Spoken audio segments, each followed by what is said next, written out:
আজকে করব আমি মুসুর ডালের রেসিপি। তো ডালটাকে প্রথমে জল দিয়ে ধুয়ে নেব।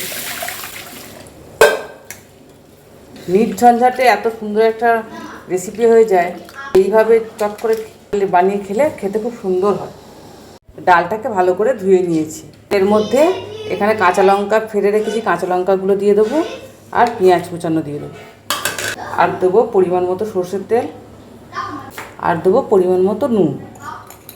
সেইভাবে একটু ম্যারিনেট করে নেবো। আর কিচ্ছু না, সামান্য এই দুটো জিনিস, কাঁচা লঙ্কা আর পেঁয়াজ। খুব বেশি জল দেবো না, যেহেতু ধিমি আছে হবে। অল্প পরিমাণে জল দিয়ে এবারে এইভাবে ম্যারিনেট করে অল্প জল দিয়ে ঢাকা দিয়ে দিলেই এর কাজ শেষ। এটা 15 মিনিটের জন্য এবার ধিমি আঁচে বসিয়ে দেবো, তাহলেই রেডি হয়ে যাবে আমার মেনুটি। ধিমি আঁচে 15 মিনিটের জন্য বসিয়ে দেবো। ভীষণ টেস্টি হয়, এইভাবে বানিয়ে দেখবেন। 15 মিনিট হয়ে গেছে, এবার দেখি কতটা তৈরি হলো। এই যে ডালটা যে পুরো জলটা টেনে নিয়েছে, এবার ডালটাকে আর কিচ্ছু না, শুধু এবার মাখা মাখা ব্যাপারটা করে নিতে হবে। ওই জন্যই কম জল দিয়েছিলাম।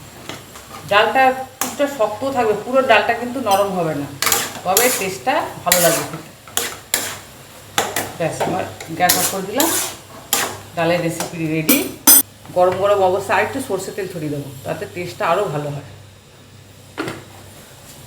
এইভাবে গরম ভাতে খালি সার্ভ করবো, ব্যাপারটা পুরো জমে যাবে একবার।